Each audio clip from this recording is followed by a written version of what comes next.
मूसा नदी को जिंदा ना किया गया तो मौजूदा बुलडोज़र नहीं बल्कि पानी बुलडोज़र बन जाएगा, सीएम रेवंत रेड्डी ने कहा। कुछ लोग सोशल मीडिया के ज़रिए इख्तिदार में आने का ख्वाब देखते हैं। सोशल मीडिया के ज़रिए इख्तिदार में आने के बजाय इन्हें चंचलगुड़ा जेल में ख़त्म होने का ज़्यादा इम्कान है।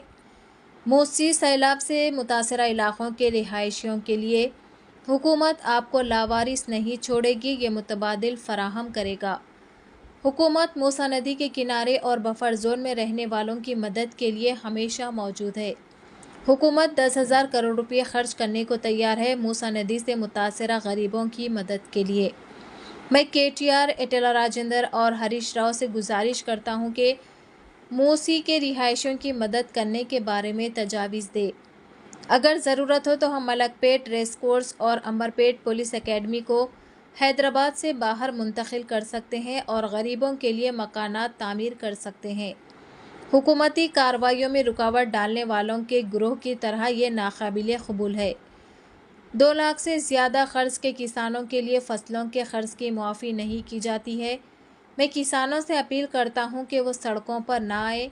अगर कोई मसला है तो कलेक्टर से मुलाकात करें। అందుకే ఈ రోజు నేను స్పష్టంగా మూసి పరివాహక ప్రాంతంలో ఉన్న పేదలకు ఒక మాట ఇవ్వదలుచుకున్నా.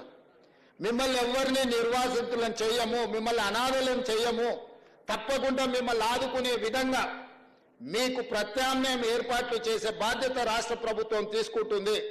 మూసి రివర్ బెడ్ లో ఉన్న కష్టాలలో ఇక్కడికి వచ్చి ఆ మూసి మురికిలో దోమలకు అక్కడుండే కాలుష్యమైన వాతావరణంలో కూడా ఉంటున్నారు, నివసిస్తున్నారు. అంటే నిజంగా వాళ్ళు అత్యంత నిరుపేదలు. ఏ ఆదరణ లేక ఏమి చేయాలో తెలియకనే వాళ్ళు అక్కడ నివసిస్తున్నారు. బఫర్ జోన్లో ఉన్న వాళ్ళు కూడా డబ్బులు ఉన్న వాళ్ళు కాదు, వాళ్ళు పేదవాళ్ళు.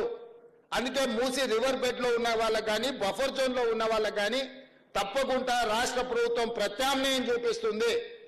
పేదలకు నిల్వ నీడనివ్వడానికి ఒక నిర్ణయం తీసుకున్న కాకా వెంకటస్వామి గారి జయంతి సందర్భంగా నేను చెప్పదలుచుకున్నా, మీరు ఎవరైనా రెచ్చగొడితే వారి మాటలు నమ్మకండి. ప్రభుత్వానికి ఒక స్పష్టమైన విధానం ఉంది. ప్రభుత్వం మిమ్మల్ని ఆదుకుంటుంది. వాళ్ళు వీళ్ళు వచ్చి మాటలు చెప్పిన వాళ్ళు వాళ్ళ ఫామ్ హౌస్లను కాపాడుకోవడానికి మిమ్మల్ని ముసుగుగా రక్షణ కవచంగా వాడుకుంటున్నారు తప్ప మీ ప్రయోజనం కోసం కాదు. ఈ రోజు ఆ మాట్లాడే వాళ్ళందరికీ నేను సూచన చేస్తున్నా, ఈ పేదలకు ఏం చేద్దామో సలహా ఇవ్వండి. ఇండ్లు ఇద్దామా, ప్రత్యామ్నాయంగా డబ్బులు ఇద్దామా, ప్రత్యామ్నాయంగా వాళ్ళకి ఏమైనా స్థలాలు ఇండ్ల పట్టాలు ఇద్దామా, లేకపోతే హైదరాబాద్ నగరంలో చాలా ప్రభుత్వ జాగాలు ఉన్నాయి, అక్కడ వీళ్ళకి ఏం ప్రత్యామ్నాయం చేద్దామో మీరు సూచన చేయండి. ఏది మాట్లాడినా ప్రత్యామ్నాయం చెప్పరు. అది మాత్రం చేయొద్దు, వీళ్ళని మాత్రం కదిలియొద్దు. ఎక్కడున్నది అక్కడనే ఉండాలి, ఎట్లున్నది గట్లనే ఉండాలి. చెరువులు, వాగులు, మీకు నాలాలు మూసి ఇవన్నీ మూసుకపోతే నీళ్ళు ఎక్కడికి పోతాయి?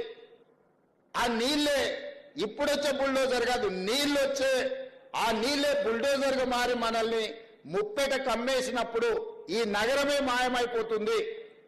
1908లో నిజాం నవాబు ఉన్నప్పుడు వచ్చిన ఉప్పెన వేలాది మంది ప్రాణాలను బలి తీసుకున్నది.